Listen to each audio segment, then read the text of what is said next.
he lost his primary to someone. So she sent me a picture of a cake that she wanted to try to recreate for her. Well, of course, like I'm not. Someone who's a trustee. They picked my leaves up. I don't know what's wrong with them. Yeah, the neighbors took theirs in. And I left mine out there holding the bag. You know, it doesn't stop till November, but the neighbors, they always call me like I know everything. I don't know, hell, they didn't pick mine up.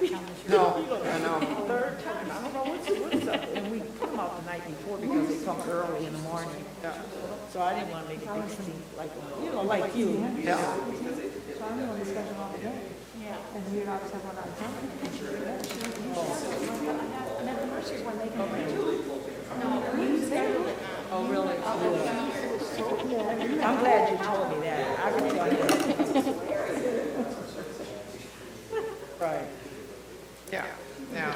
Yeah, and we did, and it did stay there all week, but I told, you know, Cindy, and this was, I was talking about the trash, but I told her too, the first time, remember I told you about the trash?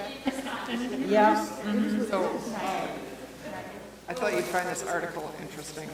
See, I could replace you anytime. Did I? Found that. Rep is Portland is best candidate. Where was this? Oh, shoot. And he's homeless now. I know. I know. This was when Carla. You really did. I was digging through this stuff, yeah. Oh, my God. Oh. Shoot, we could have a party with all that mess I got. All the memorabilia. Mm-hmm. And you can't throw it away. You know, I don't want to throw some of it. You know, just like cheers. Yeah, you don't want to do that. Good evening. I'd like to call to order the meeting of Monday, October the 12th. If the clerk would please take the roll. Councilmember Archibald. Here. Councilmember Ashford. Present. Councilmember Beeden. Here. Councilmember Harris. Here. Councilmember Pemberton. Here. Councilmember Warden. Here. Mayor Rep. Here. You have the minutes before you from the last meeting of September 28th. Is there a motion to receive and file? So moved, Madam Chair. I think we've got Councilmember Ashford, supported by Mayor Pro Tem Archibald. Is there any changes to the minutes? Mayor Rep, Yes, I Councilmember just want to Warden. make sure, I'm going to be abstaining since I was not in attendance at that meeting. Okay. Is there any changes to the minutes? All those in favor, please signify by saying aye. Aye. Any opposed? Minutes stand as submitted. Presentations. Mayor Rep will announce the 2020 Spirit of Port Huron winners. We tried to do this 2 weeks ago. I'm going to take this off for a minute because I'm going to be talking a lot.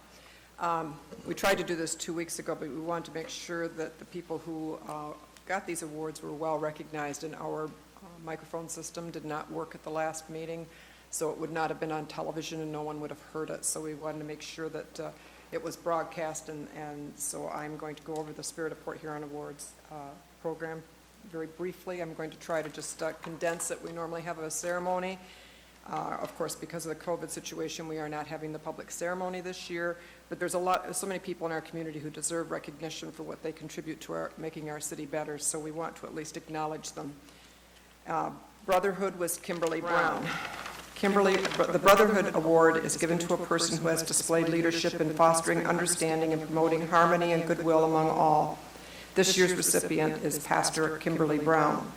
Kimberly and her husband Anthony are the proud parents of 6 grown children and 15 grandchildren. Pastor Brown has been especially concerned for children at risk and helps to work with the diversity issue in the Blue Water area. She is the minister at Zion Cathedral of Praise, located on Moak Street in Port Huron. Approximately 2 years ago, Pastor Brown helped found and organize SCORE, which stands for the St. Clair Organizing for Regional Equity. They've done many projects as part of this group. They've provided after-school programming for kids, which aims at tutoring, teaching life and leadership skills, guest speakers, and field trips that expose children to the arts, culture, career opportunities, and more. She is also a contributing member of the newly formed Diversity Initiative of St. Clair County and is a member of the Operation Transformation Reconciliation Committee that sponsored the very successful Cultural Competency September in September. This year, Mrs. Brown has also worked with Pastor Alex Crittenden to form an advisory council for concerned citizens and ministries from the South Side. She is a macro-clinical level social worker that holds a master's degree in social work from Wayne State University, with a specialization in community and administration with emphasis in areas of organizational systems and mental health. Her humble, positive attitude is an inspiration and an encouragement to everyone that has had the pleasure of meeting her. So I'd like to congratulate Pastor Kim Brown for receiving the Brotherhood Award. The next one, are they behind me? Coming up there? Civic. Just want to make sure I do them in the right order. Civic Award is bestowed upon a person, business, or organization that has significantly contributed time, talent, or investment to make Port Huron a better place to live, work, and play. This year's recipient is the Rotary Club of Port Huron. Rotary Club of Port Huron celebrates its centennial year as a community service organization in 2020. Each year, Rotary hosts a number of service events and activities that help improve Port Huron as a community. Rotary is the fundraiser, organizer, and host of the International Rotary Parade. Rotary Club of Port Huron also supports the community with volunteer actions such as participating in the annual Salvation Army bell ringing campaign, placing flags at Lakeside Cemetery on veterans' graves each Memorial Day, and adopt a highway cleanups. Several years ago, the Port Huron Rotary Club funded the pavilion at Lakeside Beach. March 1, 2020 was the Rotary Club of Port Huron's official 100th anniversary. They had to postpone, obviously, the event that they were going to have. Rotary Club of Port Huron is a longstanding service organization that is a huge asset to our community. Congratulate Rotary Club of Port Huron for the Civic Award. Economic Progress Award is given to a person or business that has invested or encouraged an investment in the community that has stabilized or enhanced the economic climate and quality of life in Port Huron. This year's recipient is Luke Marion.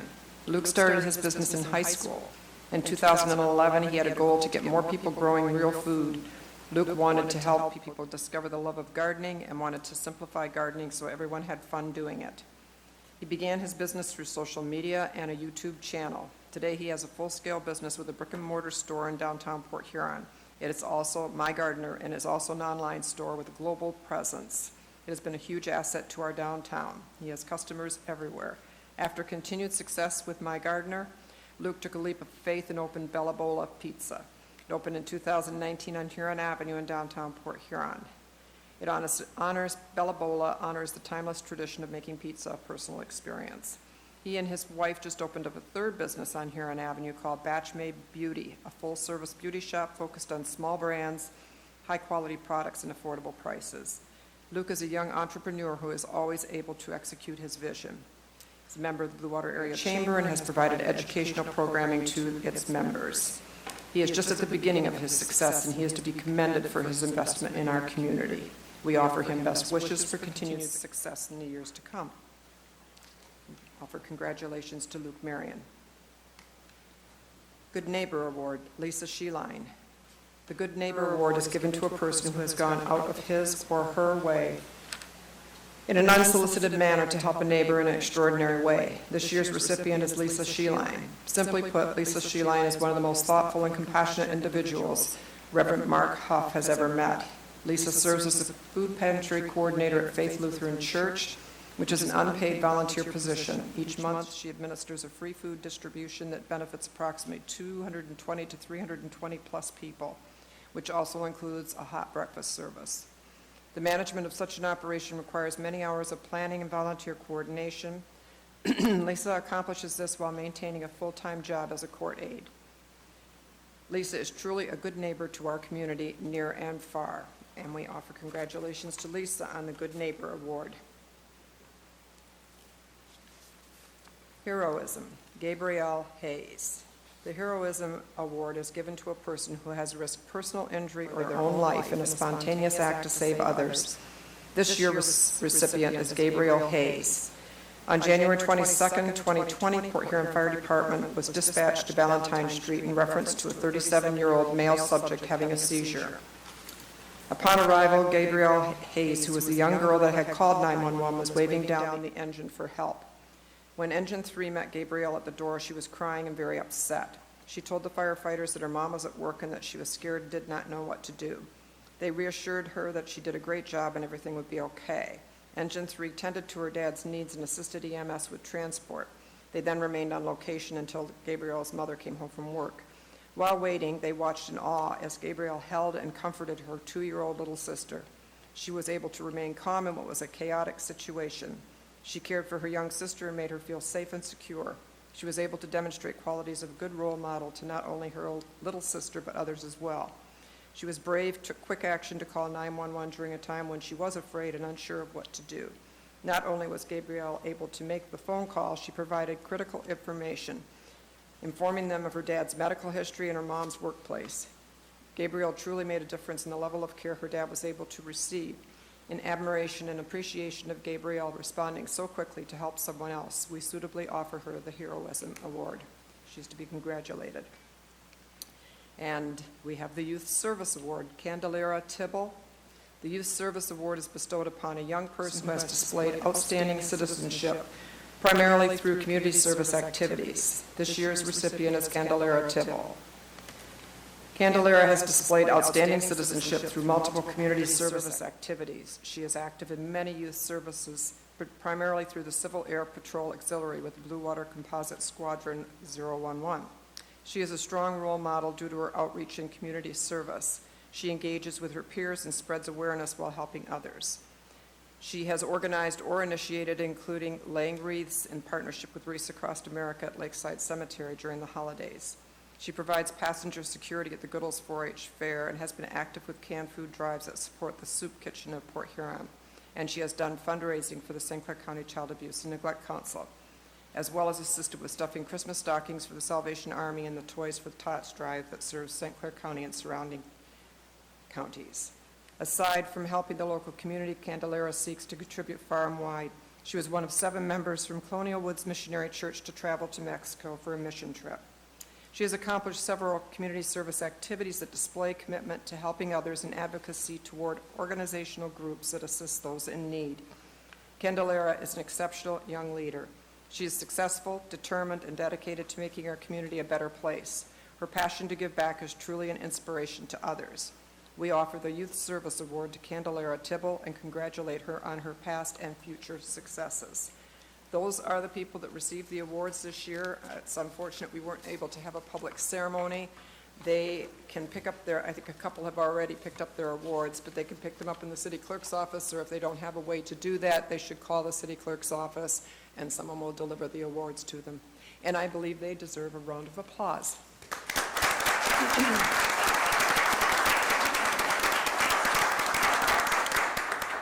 Thank you. We'll move on to public comment now. And now is the time for anyone in the audience, if they wish to address the city council, please come forward, give us your name, and you have 4 minutes. Hi, how you doing today? Good. That's good. My name is Nicholas Labonte. I live at 2818 Electric Avenue. I was just questioning the resolution 2107. Someone was getting a property for $1 and the working of a tree. I went to look for 800 Elk Street. I couldn't find 800 Elk Street because there was no lot on the 800 block on Elk Street, so I wasn't there. So that would be like a typo possibly. I did find one on Glenwood at 800 Glenwood, which matched the description, but that's all I could find. And then the person that's getting the place for $1 has 26 rentals. I know it says that it doesn't follow the vacant parcel, but it would be able to get redone for it because it has all the qualifications to be worked on. So that was my question, what was going on with that situation? We will discuss that at the time the resolution comes up. I'm sure you're staying for the meeting, and then we'll answer your questions. Okay, I Okay. just had some questions, seeing what was going on. Okay, Thank no you. problem. Thank you. Is there anyone else in the audience who wishes to address the council? Larry Jones, Landmark Port Huron, also hopefully going to be Wrigley LLC, Wrigley Center. It's been 8.5 years since I've been up here, and I've got the same drawings, the same information. So we're going to talk about parking, so it's kind of a rerun from 8.5 years ago. But the city, 14 years ago, paid thousands of dollars to Carl Walker to do a parking study in downtown Port Huron. In their study, it says that Port Huron had plenty of parking because Port Huron was kind of frankly dead. There was no cars in the downtown. All the stores and businesses were all empty. And it says that if Port Huron Port Huron does things to make an economic development and gets businesses into town, they're going to need parking. And it even lays out and shows 3 areas where they can have parking garages, parking decks. Well, it's kind of went by the wayside about the one behind Sperry's in the McMorran parking lot. But now we're doing the Majestic parking lot, and there's been talk over the years how that would be, the cheapest, the simplest parking lot to double the parking in. Now, I know we've heard, some things that are, I feel, incorrect, just like we heard a lot of things about the McMorran parking deck that was incorrect. The fact is, I went out there and shot the grades from the center of Grand River to the center of Quay Street. We have 10 foot 8 inches in drop. 10 foot 8 inches is plenty of distance to put a second layer parking structure in. So you wouldn't need a stairway, you don't need ramps, you don't need an elevator, so you save all those costs. Literally, and they're all handicap accessible because people can pull in off of Grand River, they can pull right out onto a flat park-in, which would be the same size as what's there now, except it'd be nice and level. And they can walk off there, they can walk to Sperry's, I'm gonna use Sperry's, but there's other businesses in the area, or they could walk down the sidewalk to restaurants and to businesses, on the backside of Huron Avenue. They could pull in off of Quay Street, they could pull in on the first layer in the same way. They could pull in, park, walk out, they can walk to the Z, they can walk downtown, and there would be a nice little pie-shaped railing coming down on both sides, on the senior side and also on the sidewalk side of the backside of the street there. Right now there's the Fuel Restaurant, and there's been a couple of different people look at it and say because there's no parking and with all the loft people and everything that they don't even want to open the restaurant back up. Well, those are the kind of things that are the economic impact that we don't need. As the Carl Walker people said, and they're the kind of the professionals, and with what we're seeing in town, that would be a very, I guess that's why I'm up here, is I feel that Port Huron is making a very big mistake by not pursuing that. There's funds, and I know nobody at Sperry's has been talked to about, if they would be willing to put some money in. The landlords down through Huron Avenue, nobody's been talked to about if they would be interested in putting some money in. The Wrigley Center, we have designed in a second layer, parking deck, because we know we need the parking for the tenants that we're going to put in there. Larry, I don't mean to cut you off, but your 4 minutes are up. And- Already? Already. And Well, certainly we will look into that, and I'll have the I'm gonna city hang manager- around, because like I say, I think Port Huron is making a huge mistake by not pursuing that. Thank you. Thank you. Madam Mayor and Council, I just want to point out real very quickly that before we signed off on the DTE project, a due diligence process was done on the possibility of putting the underground parking lot at Majestic. However, half the parking lot contains all the entire utilities for the downtown, water, sewer, and storm. So half the parking lot is unbuildable because you'd have to move all those utilities, which is impossible because those are transverse lines for all the downtown utilities. So you only have half the Majestic is buildable. So we did draw it out, but when you have the egress and ingress as required by the code, you simply would only achieve 4 to 5 spots by building an underground garage, and the cost-benefit analysis wasn't done. So a complete due diligence was done by engineering on this before we confirmed with the one-story lot. Okay, thank you. And I believe I sent communications 2 or 3 years ago when we looked at it. Thank you. Is there anyone else who wishes to address the city council this evening?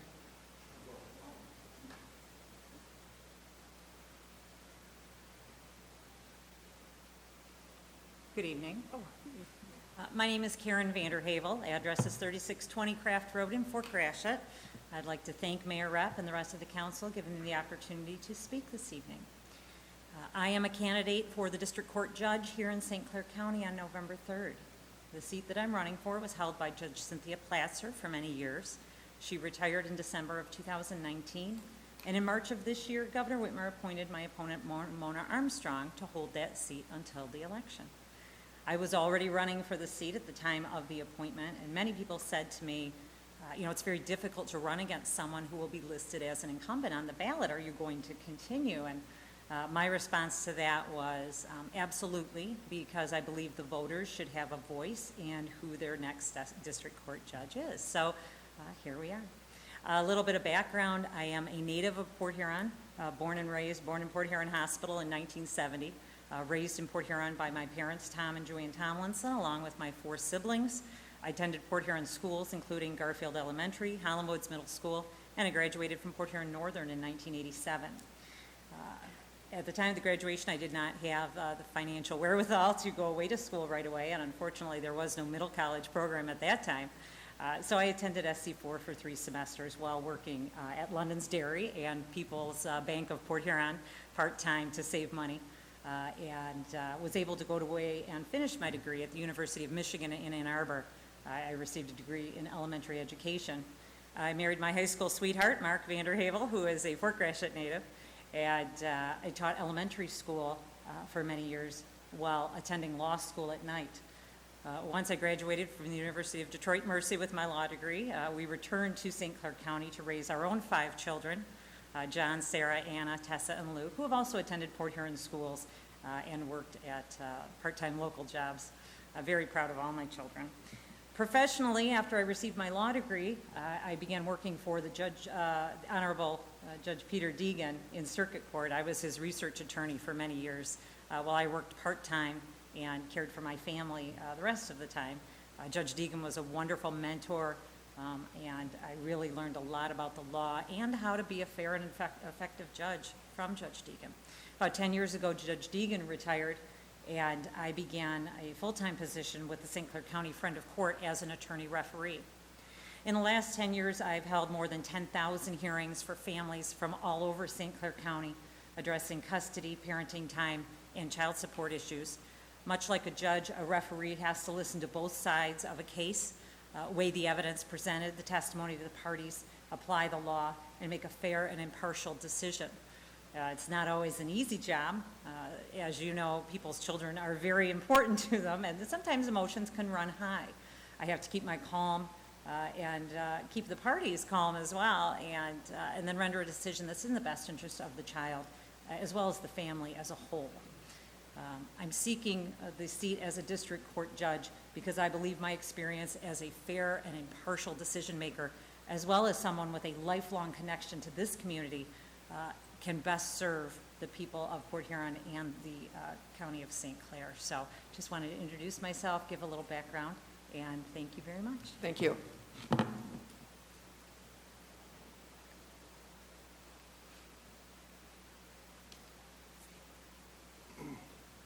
Good evening, everyone, Mayor, City Council members. My name's Garth Golden Jonesy, and I'm a resident of the city of Port Huron. Before I really begin today, first I'd just like to say I'm very happy to see all you guys are doing well and safe in these remarkable times. There's many issues I'd like to talk about addressing this city, and I did have intentions of running for the office of mayor again this year. But due to many tragedies, one including the death of my son, I decided with 4 other people running, there's no way you can win without there being a primary to begin with. And I decided it wasn't the time for me to do that. But I am here today not as a political rival in no way. I'm here today just as a citizen, and more specifically as a retired U.S. Navy veteran, and as a representative of most maritime industry throughout this community, or throughout our nation actually, including the International Maritime Association. And most specifically, I'm here as a representative of the United States Navy Sea Cadet Corporation. and even more specifically about the United States Navy Sea Cadet training ship, Gray Fox, that is home ported here in Point Huron. With development going on down at the riverfront, the ship has been told we have to leave. And it's, to begin with, it's unfathomable to me as a Navy veteran that a city that would claim to be the maritime capital of the Great Lakes would be kicking the Navy and its youth training program out of this city. I just want to make sure you understand that it's not just the Gray Fox. We actually have full ships here. We have a cabin cruiser we train kids on, we have a sailboat, and we have a working boat. If that ship leaves, most likely all ships will leave. And then our cadet unit of our kids will most likely leave. And then after that, your maritime capital, Great Lakes title, is probably going to leave too. I have spoken about Admiral F.C. Shulman numerous times in the past and have asked for a place to put a memorience of him. He's the only four-star admiral to ever come from the state of Michigan. To ever come from the state of Michigan. He is a World War I and World War II hero. In the 1800s, as a little boy, he ran around Point Huron. And our Sea Cadet Youth Training Organization is named after him. I'm very proud to announce that we just changed the name legally with the state and stuff of our 38-foot marine trader, cabin cruiser type boat that we train the cadets on, has just recently been changed its name to the Admiral F.C. Shulman. I'm here today, where the ship sits right now, down there, there's a lot of activity that goes on down there, and there's a lot of overgrowth. If you go, you can't even hardly see the ship or the river. There's bushes that's high that needs to be trimmed back. But if the ship's gonna leave, I'm asking the city to help me. If the ship could move to the pier just north of where it's located now, it's a much better lit area. It's much more safer for people to train or for the ship to be, for people walking by there. There's a lot of gang activity down there. There's graffiti down there all the time. There's people down there all the time. I'm surprised there isn't more issues down there than there has been. But for the ship to move to the other pier, we would need 440-volt electricity, the city to hook up there. And there is not that now, but that would be a better location. If it cannot go there, I don't know if there's another location in the city that could host it. We have had it at the Zebra's Bow before. Well, maybe right back here would be well lit. Garth, your 4 minutes is up, okay? We will pursue that with the city manager, however, just so everybody knows, the city did not kick it out, and we don't own that. No, it's the community foundation. Yeah, we don't own that property. Yes, I don't know about the other pier if No. you do. Well, I don't know But I would what like to pier- try to save this program here. If not, it's probably going to Elginak is where it looks like it's going to be leaving. I will have our city manager look into possibilities. Okay, thank you very Okay? much. Thank you. Is there anyone else who wishes to address the council this evening? Good evening, council, mayor. My name is Kevin Sanderson. I represent my company, Blue Water Ballistics LLC, and last week at the Planning Commission meeting, I was denied my special use permit to operate an FFL out of my home, and I would like to have an opportunity to appeal that decision. I brought a little cheat sheet of information if you'd like me to make a better case. Currently, there are 75 FFL dealers within 25 miles of Port Huron. There is only one active within the city. That's the Hot Shop and Sporting Center right down here on Main Street. 67% of the 2,936 FFLs in the state of Michigan operate out of a home. That's not to count the ones that operate out the back door of a business. The Planning Commission made some comments about thinking that it was inappropriate or unsafe for me to operate that type of business from my home, and I think that is patently ridiculous. It is an extremely common practice, it is an extremely safe practice, and in a business as regulated as being an FFL dealer, I think that there is no reason for them to be concerned, and it is due to that reason I would like to have their decision to deny me that permit appealed. Okay, well, there's a process to go through on that. I was told to attend this meeting. Pardon me? I was told Yes, to attend and this bring it meeting. forward to us, but We have not heard from the administration on this item at all, and then we have Councilmember Beeden was on the commission, so at this point, you have given your appeal. I don't know if you've done it in writing, is that? Yeah. I'm looking for David's, yeah. Yeah. Yeah, that's what I thought. The written appeal.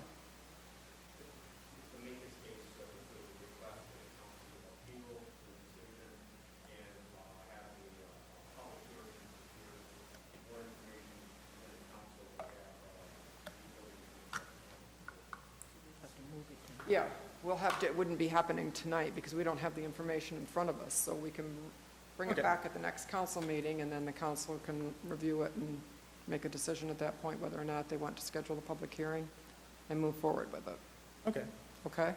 perfect. Because it's, without any documentation in front of us, it's hard for us to carry through on that, so we need to have This all is- the specifics of it first. I would just like to say that I've lived in Port Huron most of my life. I recently moved back here to raise my son in the town that I grew up in, around my family. And I've been a factory rat most of my life. I do not want to go back to that.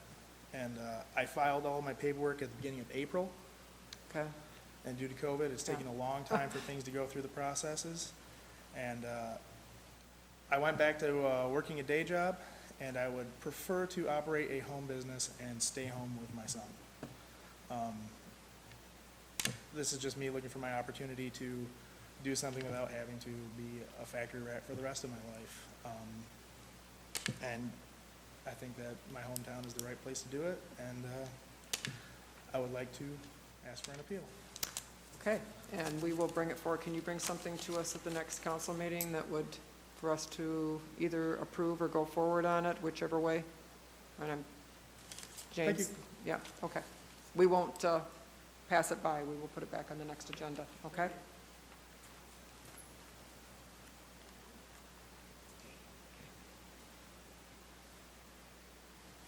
Good evening, Council. Mayor. My name is Dylan Myron. I'm with Boy Scout Troop 104 and also Civil Air Patrol Squadron, the Blue Water Composite Squadron. I'm a second lieutenant CAP and a life scout in Boy Scouts. I was interested in doing an Eagle Scout project for the city of Port Huron. I grew up here and I've lived here my entire life. I was interested in putting life preservers or life rings down along the boardwalk to stop people from drowning, make it a little bit of a less dangerous situation. I was inspired by this when I was working at the YMCA as a lifeguard. The idea came to mind is also because I visited Chicago and they had the life rings down along the boardwalk. So I just thought that it'd be a good idea, and I wanted to take that idea and run with it and make it a new Scout project. Well, that's very admirable of you to do, and I know you've turned your information into the city manager, is that correct? And he will follow up with you and see what your plans are, okay? Thank you. Thank you very much. Have a good night. Is there anyone else who wishes to address the council this evening? Please come forward, and you have 4 minutes. Give us your name and address. Seeing no one, I'll declare public comment closed, and we will move on to boards and commissions. Receive and file notification that James Soto has been reappointed by the mayor to the Traffic Study Committee with a term to expire March 14th, 2022. Is there a motion? So move. Support. Is there any discussion? We'll take the vote. Councilmember Archibald? Yes. Councilmember Ashford? Yes. Councilmember Beeden? Yes. Councilmember Harris? Yes. Councilmember Pemberton? Yes. Councilmember Warden? Yes. Mayor Rep. Yes. And I'll apologize on this one because I skipped right by it when I was looking at it. Yeah, you know, I looked at the boards and commissions on one page and completely slipped by it, so my fault. So, go ahead. Receive and file notification from the Planning Commission regarding their decision to deny the request for the special use permit for an active home occupation to operate a home-based FFL business at the property generally described as 1517 Chestnut Street. council may choose to not accept the Planning Commission's recommendation and choose to schedule their own public hearing for October 26, 2020, to take action on this matter. Is there a motion? So moved. Support. Okay, is it to just receive and file? Mayor Pro Tem Archibald? Yes. Discussion? Gonna Okay. file. We can always change if we want to do so. Councilmember Ashford supported, and then, yes, go ahead. Madam Mayor, so if you receive and file this to take no action, essentially, okay. And then, That's why I said, is there more? all right, if you'd like a briefing, you have our council representative, Beeden tonight was at the meeting, but also David Haynes can provide you a quick briefing as well on the Planning Commission's decisions if you'd like. Yes, please. Do you want to address that at all? Sure, so I'm gonna rely on David. I think this was the one that we had the split vote on, where there was a lot of discussion. And if I captured everything correctly, their main concern was that it was a home-based business. It's a firearm licensing business, and he assured us that there would only be like up to 6 customers per day, and the hours were normal business hours. And it was a split decision by the Planning Commission. Okay. And David? Good evening, Mayor and Council. As part of the process of vetting a federal firearms license, we are contacted by the ATF office when they have an applicant. They have to vet every applicant through the community, and they check with the zoning. In this case, Mr. Sanderson had indicated that he would be having ones come to his house in the course of his business. And normally under a home occupation, if you're just operating, you don't have customers coming in, could be an internet business, it's considered a passive activity, and it doesn't require the special use process. If you have ones coming to the house on a limited basis, but nevertheless, you're still having ones coming to the house, it requires a special use permit. And of course, as you go through this special use permit, you start taking into consideration that activity and its impact in the neighborhood and the surrounding houses. And as Councilmember Beeden had mentioned, there was some concern regarding the safety, in particular, concern if it's known that there are firearms, it could become a target for breaking and entering. However, in past discussions, I've found in emails from other requests, and by the way, we get this very, very rarely. So in fact, the 5 years I've been here, I don't think we've gone through this. But in past emails that I've seen through the police department and also our planning commission, there have not been any issues. And they looked at other communities such as Fort Gratiot and Marysville where there is other activity. And they have not found any negative impact. However, the planning commission, because really of their concern, they were split 4-4. But with a 4-4 vote, you need a majority in order to be successful in the resolution, and therefore the request failed. So it was an outright denial, it was a fail because of a split vote. So that is where it is today, and in the process of a special use, if it's approved, then that is where it stops. Right. But if it's denied, it comes before the council to either confirm the failure, then in this case, of the resolution and request, or a denial, or to schedule a future public hearing to hear the request again, and you have the ability to make the final decision. Thank you. Mayor Rep. Yes, Councilmember Just a Pemberton. question with a special use permit, if you were to get a special use permit, if we did a public hearing and we decided to approve a special use permit, is that something that is an indefinite amount of time? Does that get reviewed after a certain amount of time? The special use permit runs with the property, so it would be in effect for as long as Mr. Sanderson resided at that property with that activity.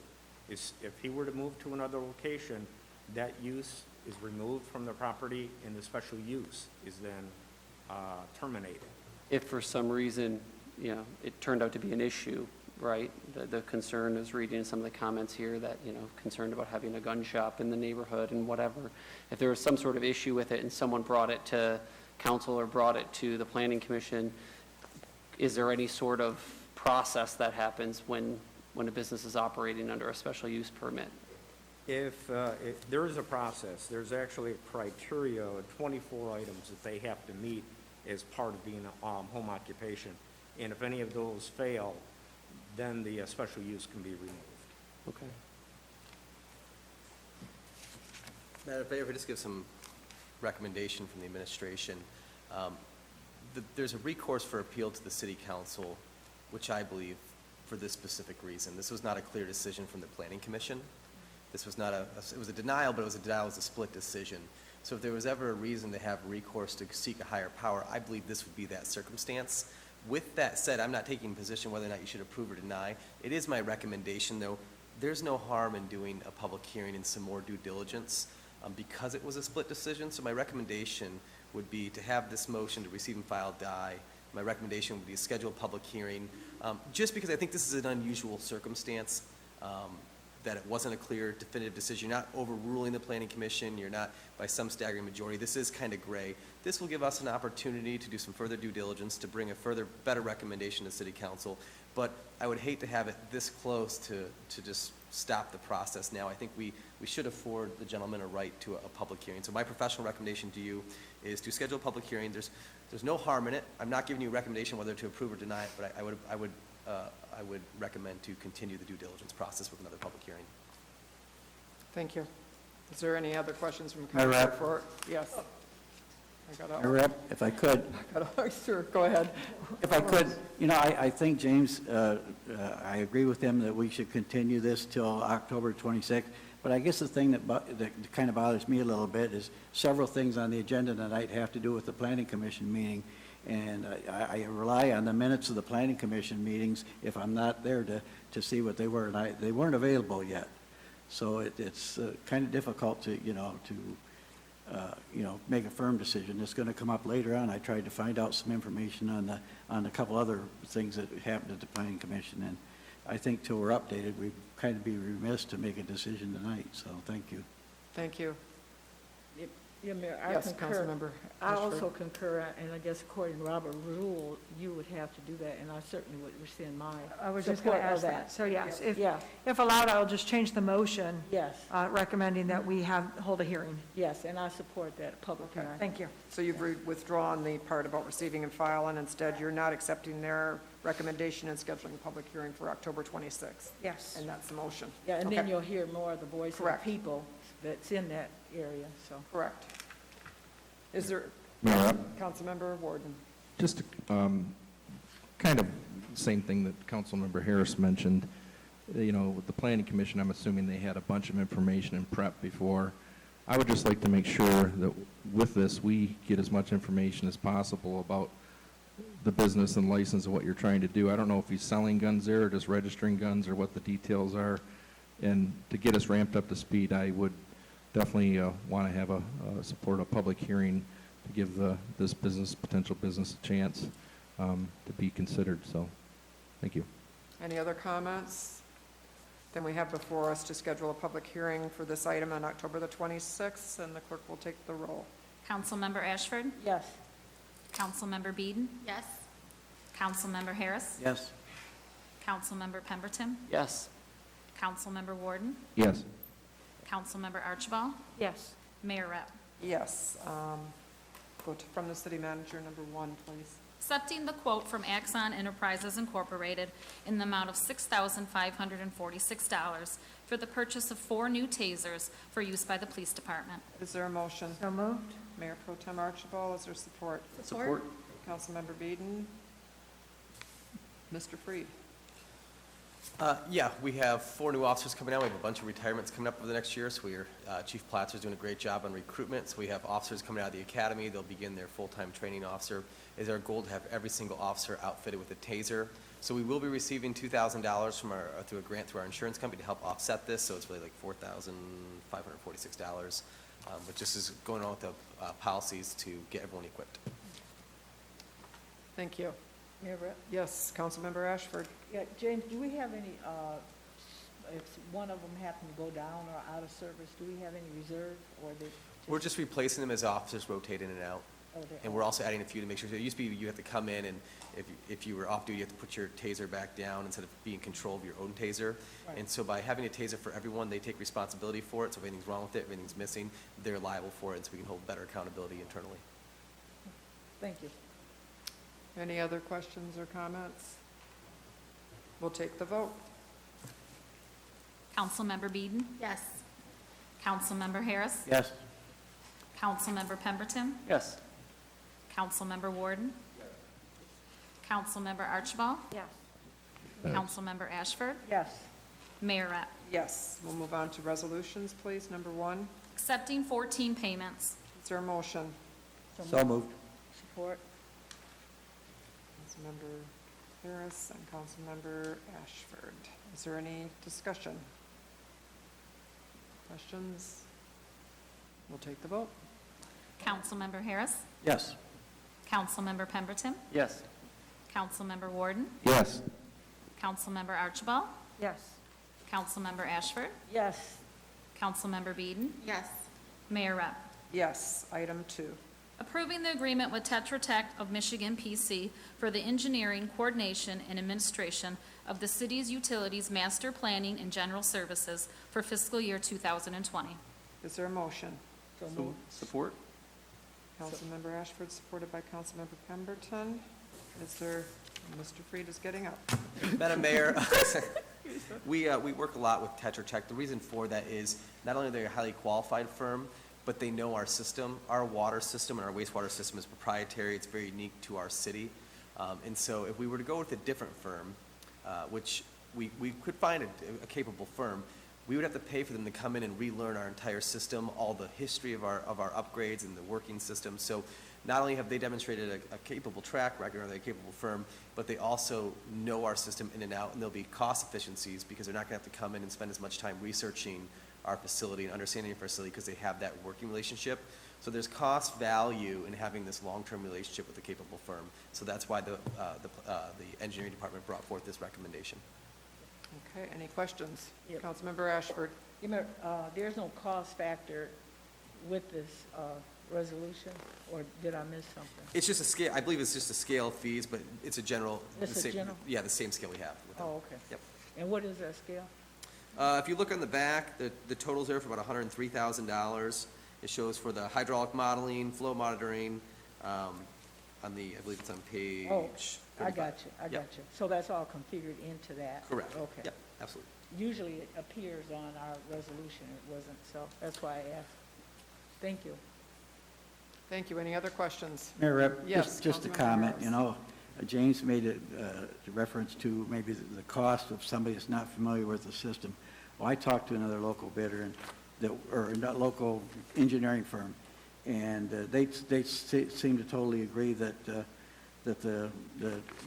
Tech Advantage with their utilities and the master plan is probably something that would give them an advantage. And they find no problem with it. They said they recognize the benefits that Tetra Tech offers, and I just think that at least we know that they're on our scale, so thank you. Thank you. Any other questions? Also note the $103,000 is estimated fees. In like a professional consulting contract, we don't harden it, it's just, we have an estimate based on the scope of work, so it could be subject to change, we'll bring that to you. Any other questions? We will take the vote. Councilmember Pemberton? Yes. Councilmember Warden? Yes. Councilmember Archibald? Yes. Councilmember Ashford? Yes. Councilmember Beeden? Yes. Councilmember Harris? Yes. Mayor Rep. Yes. Item 3. Approving the lease agreement with the Economic Development Alliance of St. Clair County to lease the south side office space of the 4th floor of the Municipal Office Center. Is there a motion? So moved. Mayor Pro Tem Archibald, is there a second? Support? Councilmember Beeden. Yes. Madam Mayor and Council, this is a 3-year lease agreement. Our partnership with the EDA has worked out just fantastic for us. It's very difficult to find tenants that can coexist in this facility with us based on the holidays, when the building's open. The EDA and Michigan Works and Michigan Rehabilitation, that all seems to kind of work well. In this as well is a 3.2% cost increase, so we did increase their rent 3.2% to $25,800. So it's triple net, counts for everything, so it's working out very well for us. They're not going to move then immediately to anyplace else? No, not within the next 3 Yeah, years. because If they were thinking about doing it. That's- Yeah, they're looking at a couple economic development grants to maybe build their own facility with an 80% grant from the federal government. If that happens, design, scope, and actual build will probably be 3 years. Okay. Also, if we were to lease this to any nonprofits, we would have to put that square footage on the tax rolls, which creates a whole host of accounting issues. So finding someone who can coexist and also finding a nonprofit that can coexist is the two things we're looking for. Thank you. Any questions for Mr. Freed? Mayor, Councilmember Warden. I just have a comment. I appreciate EDA being right here, working closely, and access for when you guys need to talk about things to try to get a deal done, or somebody comes into town asking questions. It's nice to have the EDA right down the hall. I think it's a great thing, and I'm glad they want to stay and extend it for at least 3 years. You bring up a good point. Just 2 days ago, David Haynes and I were in my office brainstorming about possible help for small businesses, and we took our brainstorming right across the hall, and were able to brainstorm with those 2 people on a fly. So it does work out nicely. Yes. We will take the vote. Councilmember Warden, Yes. Councilmember Archibald, Yes. Councilmember Ashford, Yes. Councilmember Beeden, Yes. Councilmember Harris, Yes. Councilmember Pemberton, Yes. Mayor Rep. Yes. Item 4. Approving the sale of the vacant lot at 800 Elk Street for $1. Is there a motion? So moved. Support. Mayor Pro Tem Archibald, supported by Councilmember Ashford. And Mr. Freed, if you could answer some of those questions that were brought up before, Yeah, appreciate it. the address is right. It could be hard to miss. It's 7 feet wide. It's 50 feet long, it's Yeah. 7 feet wide. I actually worked on the negotiating this property. Here's the issue, there's a massive dead tree on this 7-foot property, and this tree probably would cost $500 to $1,000 removed. It has to be removed.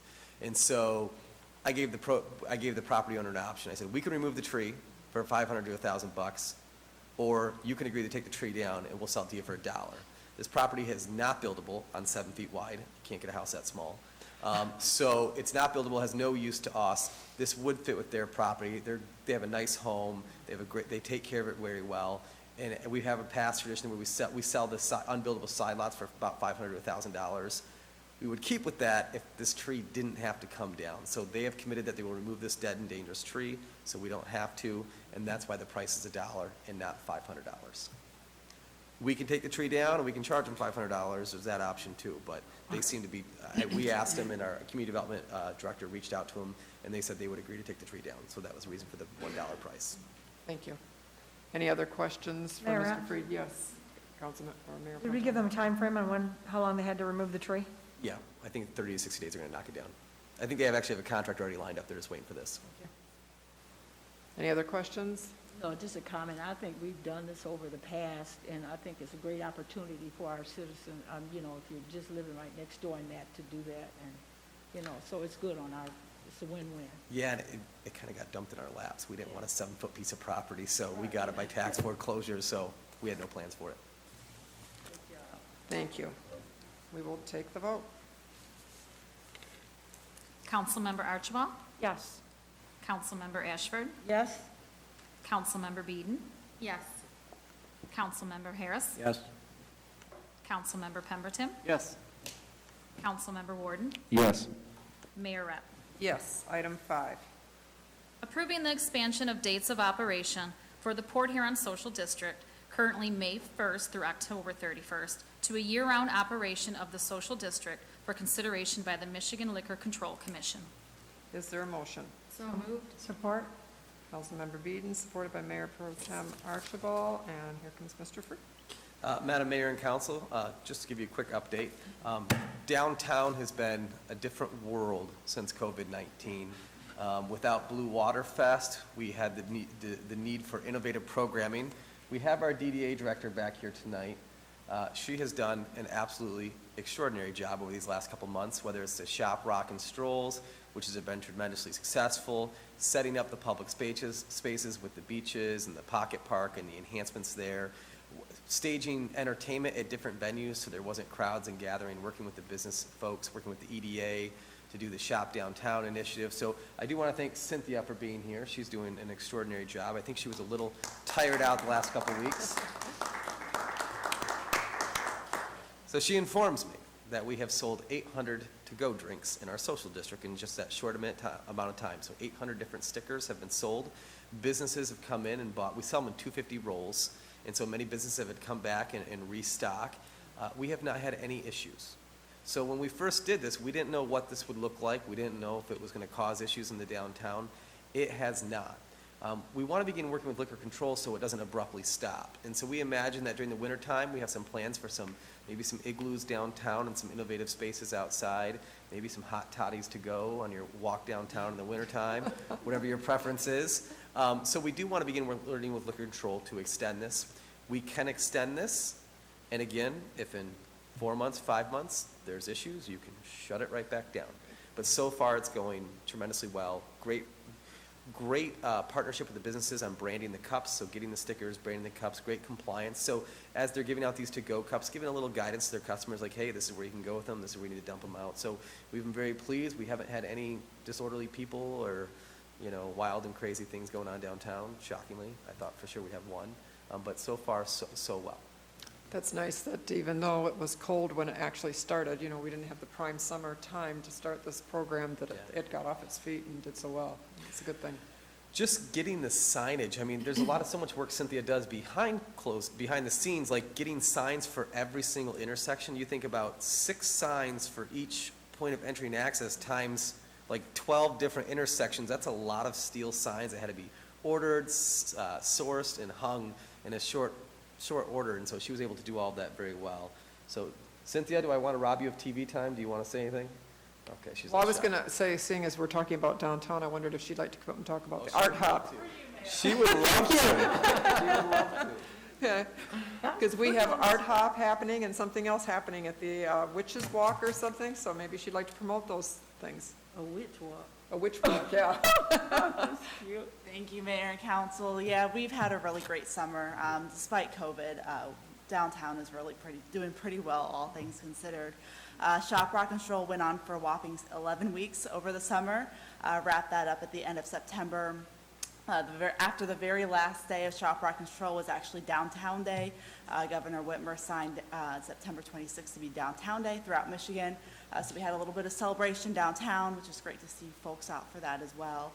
Art Hop is coming up on October 16th. Similar format as what we've seen in the past, probably our first real activity that's going to look like everything did pre-COVID, aside from everyone wearing masks, of course. And then at the end of the month, we have a brand new program, Witches Walk, where we're encouraging people to don their witchy attire, head downtown and shop and stroll with us there. And Halloween stroll with the Recreation Department's also coming downtown, just to allow them some additional space to bring kids down and get their candy that way. So a lot of great things coming our way. Good job. Thank you. Really good job. But Cynthia, can you tell us about the discount cards and gift cards? Oh, yes.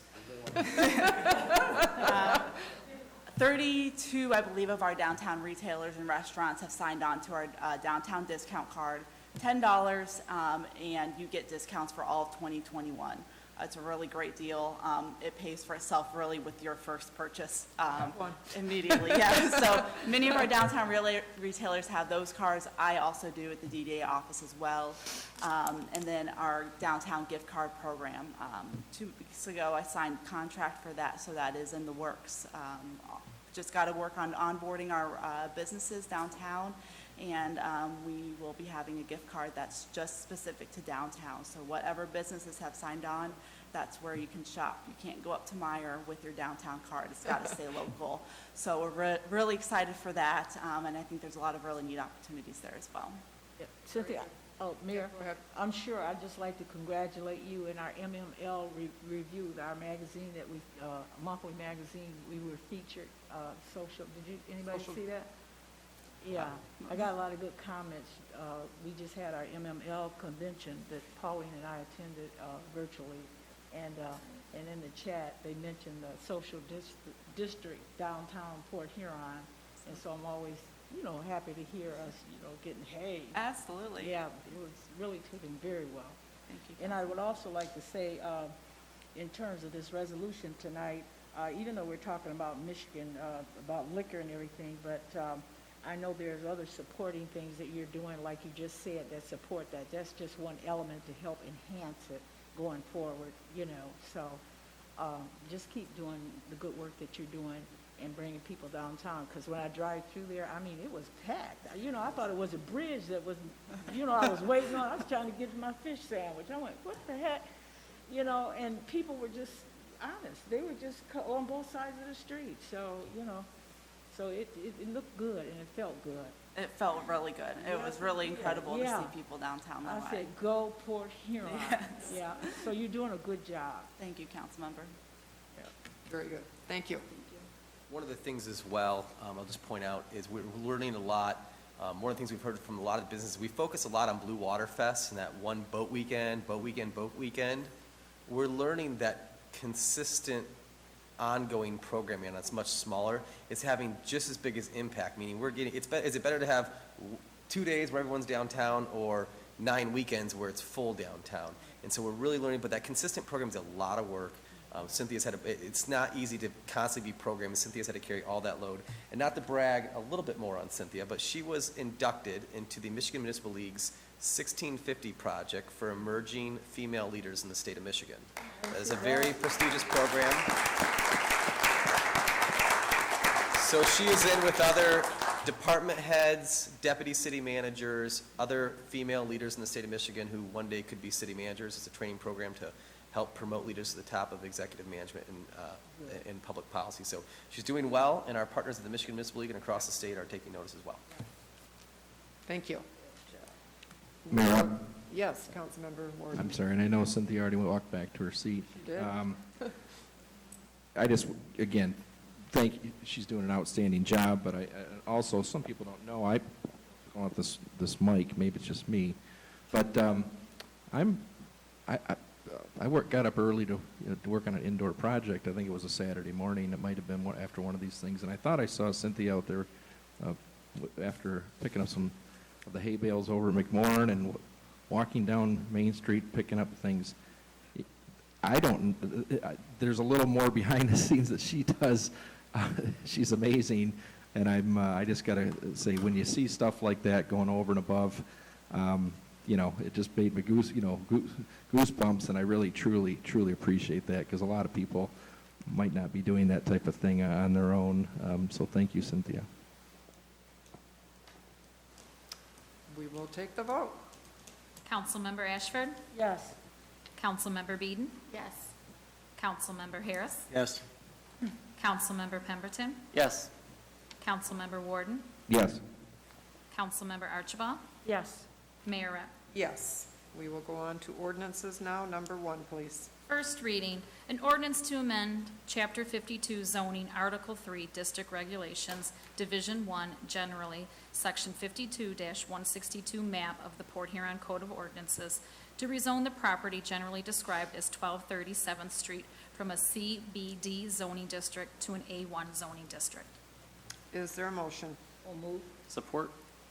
Councilmember Ashford, supported by Councilmember Pemberton, and I guess I'd like to know if did you have any opposition at the Planning Commission on this one? No? No. And then I think Mr. Haynes is going to say a little something about this project. Yes. Good evening, Mayor and Council. This is the former Smith Family Funeral Home located on 7th Street. Actually, the applicant is now the person who purchased the business from the Smith family. They are proposing a 9-unit apartment complex in the former home. The house is roughly, I believe, about 10,000 square feet, and it has the available parking lot next door. There was some concern from some of the residents. They were concerned especially when it was at 11 units. The ZBA board declined the variance for 11 and instead allowing for 9 on the site. The reason for the request from a central business district to an A1 is that central business district, although it allows for upper floor residential, it does not allow first floor residential. So they could have commercial on the first level, and they could have the residential on the second. But seeing they want to incorporate the residential on the first floor, A1 zone is located directly to the south of the property that does allow that. So they requested that their property be properly rezoned to allow them to have this project go forward. There was, I mentioned some concern, but there were also ones who spoke in favor. Jim Fisher, who is on the Planning Commission, but is also instrumental in the neighborhood group, the Old Town Neighborhood. And he spoke in favor of the project and the investment that's going to be taking place. And also I have to give credit to Larry Jones, who came up and spoke regarding the project. Sorry. And in favor of it. The concern was that they didn't want to see a high-density unit and it ended up being a problem in the neighborhood. And we have had that in the past. As Larry kind of pointed out, though, with this type of a project, when the initial house was purchased for $300,000, then you start your improvements and the cost that you need in order to rehabilitate the house. The price point is now at such a level that it's not economical to operate anything but a quality location. You need to have that revenue stream that's going to support your debt load that you now have with that property. In fact, I believe the owner, which is KC Investment, they're looking at probably $300,000 in the purchase and $750,000 to $1 million of investment into the house. That's good. Real good. I think it's worth noting that there's already a tenant that lives there. Oh, already? So we're not, she's lived there since it's forever, it seems like. And the property that's just to the east of it is a church. Right. So, in that block, you're really not changing too much of that demographic. And as David said, there's A1 just to the south of it, and then kitty corner from it. The Planning Commission did like that it was changed from 11 units to 9. The units will be a little bit bigger, and then hopefully that alleviates some of the concern of the neighborhood of the density. Thank you. Yeah, Mayor Rep, I think too that speaks for itself is if Mr. Fisher did speak up, and he actually speaks for that whole, that whole cluster of area right there, and also Larry's little 2 cents help too.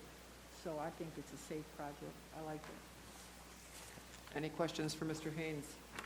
Mayor, Councilmember Warden? yeah, the Old Smith Family Funeral Home right there. They have 2 locations, and this is the new owner, operator of the funeral home, and this is what he's looking to do to this location, correct? Sorry, I don't know if you can hear me.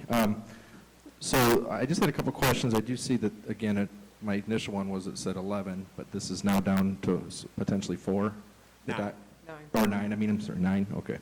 So, in the Planning Commission, did we get an idea, what was the vote on this? I think it passed It unanimously. passed. Once it turned to 9? Yeah. Okay. Yeah. Okay, that's good. At least you had some diligence there and some discussion.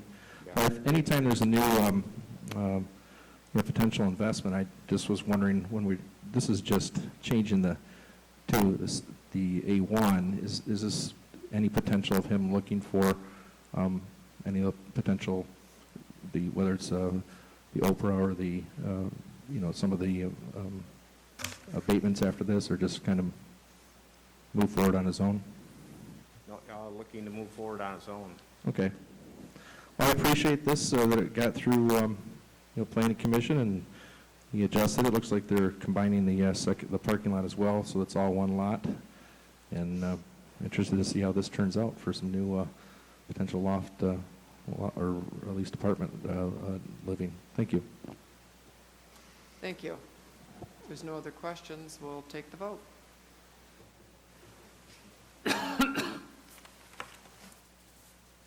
Councilmember Beeden? Yes? Councilmember Harris? Yes. Councilmember Pemberton? Yes. Councilmember Warden? Yes. Councilmember Archibald? Yes. Councilmember Ashford? Yes. Mayor Rep. Yes, we'll move on to item 2. First reading, an ordinance to amend Chapter 52 zoning, Article 3, District Regulations, Division 1, generally, Section 52-162 map of the Port Huron Code of Ordinances to rezone the property generally described as 1103 7th Street from an R zoning district to an A1 zoning district. Is there a motion? So moved. Support. Councilmember Ashford, supported by Councilmember Pemberton. Is there discussion on this item? Mayor Rapp, Mayor Pro Tem Archibald. for the record, could we have David speak to how this zoning request differs from the previous owner's zoning request that we denied? Sure. The previous request from the center was for it to be rezoned to a central business district, which would allow a far greater latitude of use. And that is what truly concerned the neighborhood is the basically infiltration of commercial property into the neighborhood, and also that then could basically, any use within the scope of the language of the CBD district would be allowed at that location. By going this way with an A1, they are allowed through a special use process to create a professional office, and thereby having a very limited scope as to what activities can occur at this property, and kind of safeguard the neighborhood that you will not see an expanded use beyond this as to other commercial ventures.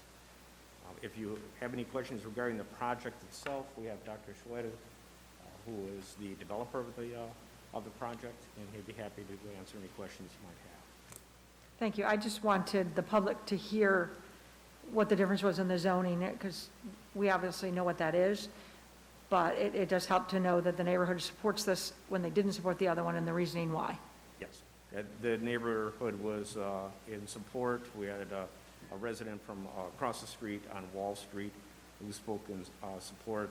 Again, Mr. Fisher also spoke in support. And then we had who is now presently a worker, maintenance for the First Congregational Church, and actually worked under the church. And, the issues that are going on by it being vacant, the vandalism that is occurring, and he spoke in favor of this project, seeing what the new life will be for this location. Thank you. Yes, Councilmember Ashford. And I think this would be an enhancement for that location, and I think for me, the difference is when I look at you're looking at a residential, a home, a family home, as versus a big church that prior, had a lot of other multi-uses going on. So it just seems like an easy fit, and I think it would do nothing but, like I said, enhance that neighborhood and that whole area around there to have that facility. By bringing in the neurology center, it's going to bring in up to 60 employees into that location. They're going to be bringing in MRI, really a strong investment in redesign. And because, as we probably all realize, these large churches are very, very difficult to fill. They're very limited in their reuse. And to have somebody come forward with a positive project that's going to create jobs and investment, and also create an asset, whereas what very easily could become a liability. Right. Thank you. Mayor Rep? Yes, Councilmember Warden. This is the whole block, that beautiful building, the church on the end.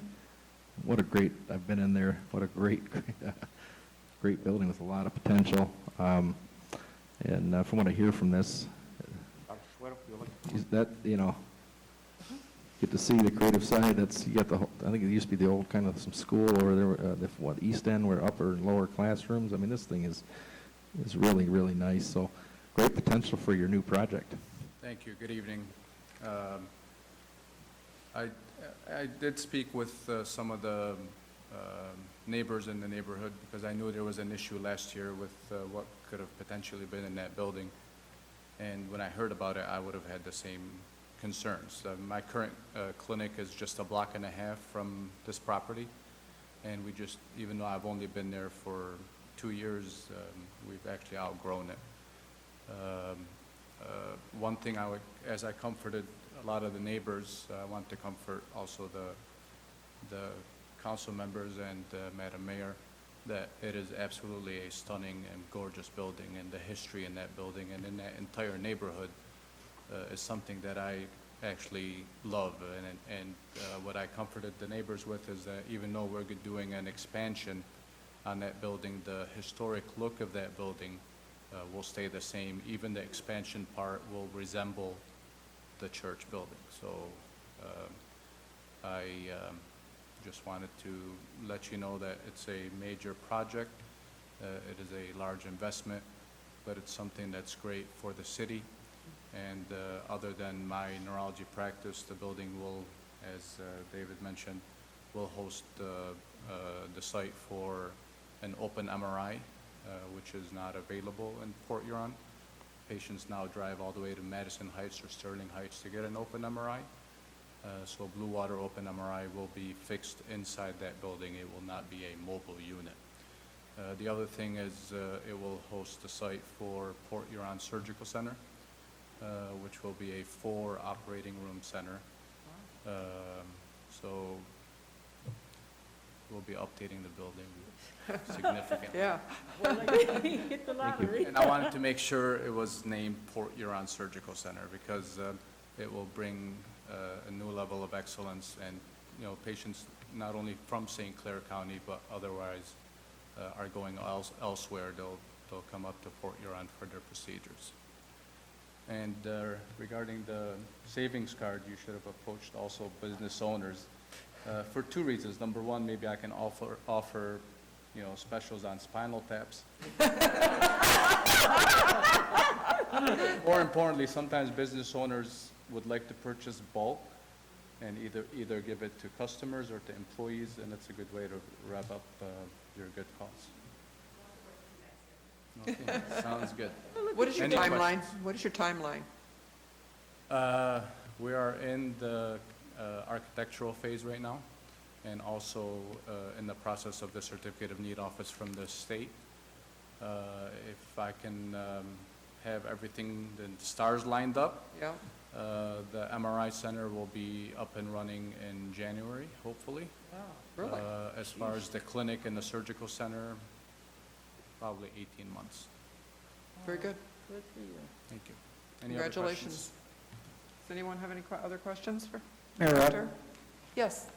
if I could, Councilmember you know, Harris. well, I was looking at it today, and it kind of goes back, and I looked at the page 67 on for the Planning Commission map and stuff, and I guess it was kind of confusing. It almost looked like some of the people that had the R designation were going to lose that designation, and I'm glad it's clarified here tonight, because this is a plus. But that red box, when you showed the map and stuff, they had an area bounded by Court, 8th, Union, and 7th. And the first thing that leaves your mind is these people with R are going to lose that thing, and it's not going to. So welcome to expansion, so thank you. Thank you. Thank you very much. Thank you. I think we're all set. We'll take the vote. Councilmember Harris? Yes. Councilmember Pemberton? Yes. Councilmember Warden? Yes. Councilmember Archibald? Yes. Councilmember Ashford? Yes. Councilmember Beeden? Yes. Mayor Rep? Yes, item 3. First reading, an ordinance to amend Chapter 52 zoning, Article 3, District Regulations, Division 1 generally, Section 52-162 map of the Port Huron Code of Ordinances to rezone the property generally described as 300 vacant lot Griswold Street from an M1 zoning district to a CBD zoning district. Is there a motion? So moved. Support. Mayor Pro Tem Archibald, supported by Councilmember Pemberton. Is there any discussion?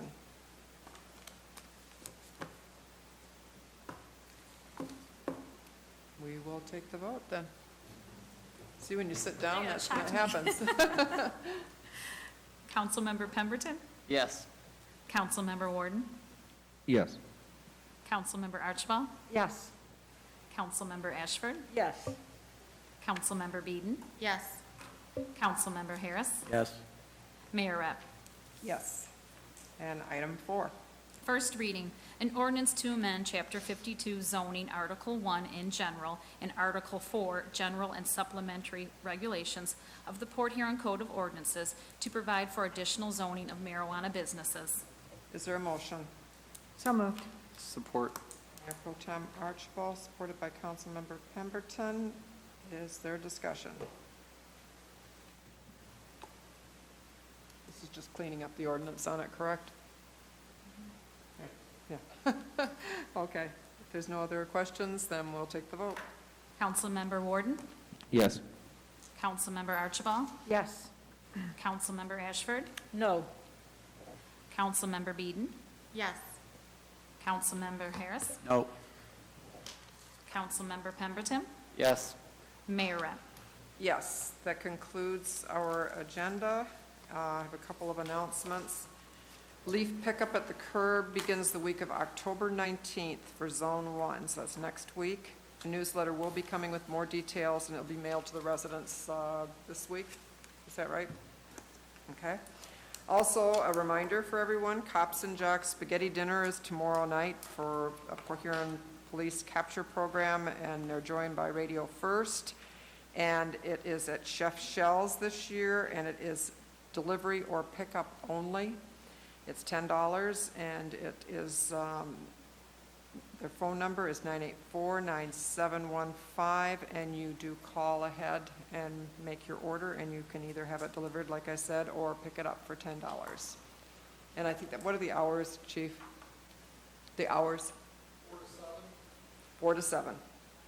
So I encourage people to participate in that. It's usually very well attended, and it's usually down at the Seaway Terminal down below, but because of restrictions, we cannot have it that way this year. So please do support the fund. And James? Yes, just a couple quick things. The newsletter going out is going to look very different this year. It's much larger. It's about 14 pages as opposed to, which was a 2 when I first got here. Then we upgraded it last year to like 4 with a report card. So part of the adopted goals for the mayor and council was to enhance the information in there. So there's a report from every department. There's the Parks and Recreation fall schedule. There's also a numbers, need to know numbers page on the last page. You can hang it on your fridge. So all the people who call City Hall for the operator, it's all right there. All those numbers are available. Also, I want to encourage any residents who are looking for assistance with utility bills or rent or mortgage assistance. The Community Action Agency is up and running with case managers available. So if you're struggling to pay your rent, you're struggling to pay your mortgage, or you're having difficulty with your utilities, please call the Treasurer's Office, and then also call the Community Action Agency. There is help and assistance that's been funded by the Mayor and Council through the CDBG program. Those funds are in transition, so I just want people to know there is help out there. There's lifelines out there to get people through this, and so just let them know those resources are available now. Thank you very much. Is there anything from council? Mayor Rep. Councilmember Warden? Just a couple things. I noticed I saw some information like on the public library down here that they're going to start opening back up, and it brought me, if we have any idea of when something like McMorran Theater and maybe when the ice is going in, or if it already is at McMorran, and some of the other of the city buildings that we had to be protective of. And the other thing is, I wanted to say thank you to everybody who came down tonight from citizens in the community to come down and speak, give public comment. It's very valuable. I do really appreciate even a candidate for a judge and another candidate running, I think, here. And also Mr. Guernsey as well for bringing up the thing about that Sea Cadet program. It's outstanding. And again, this is going to be I think my next meeting might be my last meeting.